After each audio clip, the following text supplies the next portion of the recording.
Hello friends, विवा food रेसिपीमध्ये आपले सगळ्यांचे मनापासून स्वागत। आज मी माझ्या बहिणीकडे कर्जतला आलेले आहे। तर तिच्या घराच्या मागच्या बाजूला खूप मस्त घेवडा लागलेला आहे, बघू शकताय। त्याला भरपूर साऱ्या शेंगा आहेत। मी आणि माझी आई तर शेंगा काढून घेते, आई मला शेंगा काढून देते। बघूयात आपण कशा शेंगा आहेत त्या।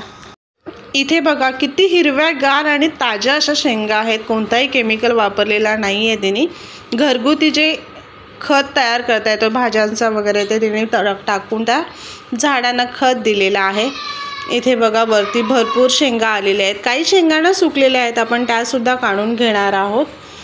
तर भरपूर शेंगा लागलेल्या आहेत। वरच्या बाजूला बघा, तुम्हाला ते दिसतंय का? इथे अशा पद्धतीने घेवड्याची फुलं असतात। हे बघा, बघू शकता तुम्ही किती शेंगा आहेत, भरपूर शेंगा आलेल्या आहेत। उन्हामध्ये तुम्हाला दिसतात का? सकाळ सकाळची सूर्याची किरणं आलेली आहेत।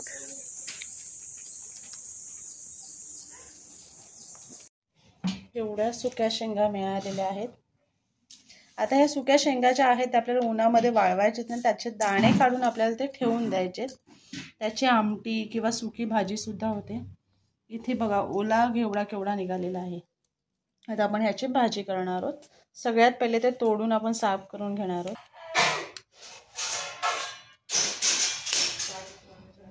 आपण अशा शेंगा तोडून घेणार आहोत। सर्व शेंगा आता तोडून साफ करून आपण ते भाजीसाठी ठेवून देणार आहोत। इथे बघा, इथे घेवड्याच्या शेंगा सुकलेल्या होत्या, त्याचे आपण दाणे काढून घेतलेले आहेत। असे दाणे निघालेले आहेत। आता हे दाणे आपण पूर्ण वर्षभर आपण असे भरून ठेवू शकतो आणि आपल्याला जेव्हा पाहिजे तेव्हा आपण ते भिजवायचे। आणि आपण वाळ कसे सोलतो, त्याला मोड येतात, ते त्याचे साल काढून आपण त्याची वालासारखे दाणे काढून आपण त्याची भाजी करू शकतो।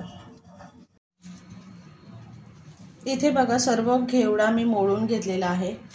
असं बारीक बारीक तोडलेलं आहे, जास्त जाड किंवा लांब असं तोडून नाही घेतलेलं आहे। इथे एका पातेलीमध्ये तेल टाकून घेते। तेल चांगलं गरम करून घ्यायचं आहे। तेल चांगलं गरम झालं की त्याच्यामध्ये मोहरी टाकायची। तेल गरम झाल्यानंतरच मोहरी टाकायची, नाहीतर मध्ये मोहरी तडतडली जात नाहीये आणि मध्ये कच्ची राहते। इथे बारीक कट करून घेतलेला लसूण टाकायचं आणि आपल्याला कढीपत्ता टाकून घ्यायचा।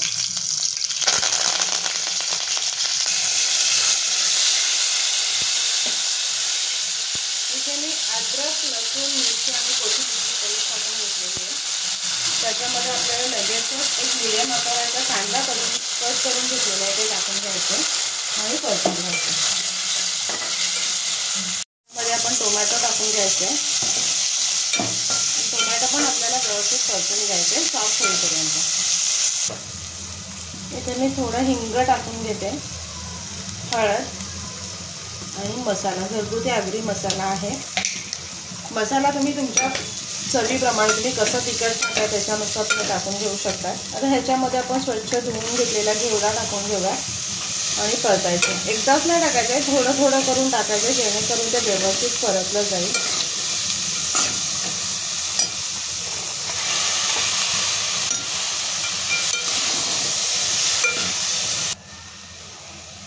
ह्याच्यामध्ये आपण मीठ टाकून घेऊया आणि मिक्स करायचं।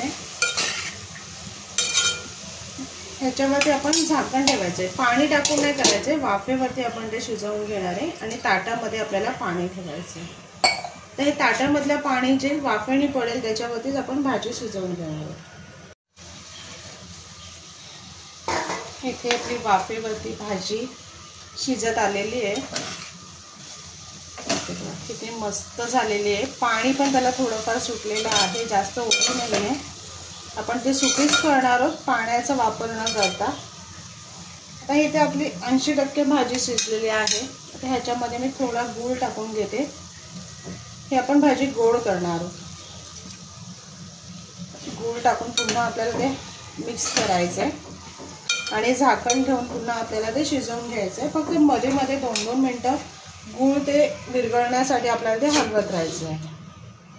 इथे आपली भाजी शिजून तयार झालेली आहे, किती मस्त झालेली आहे। खूप छान तिखट गोड भाजी, खायला खूप मजा येणार आहे। मी एका प्लेटमध्ये घेऊन दाखवते।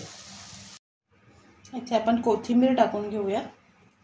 खूप मस्त आणि टेस्टी आपली घेवड्याची भाजी तयार झालेली आहे। बनवा, खा आणि कमेंट करून सांगा कशी वाटली आपली आजची भाजी। तर असेच आपले नवनवीन व्हिडिओ बघण्यासाठी व्हिडिओला लाईक करा, शेअर करा आणि सबस्क्राईब करा। चला तर मग भेटूयात आपण पुढच्या व्हिडिओमध्ये।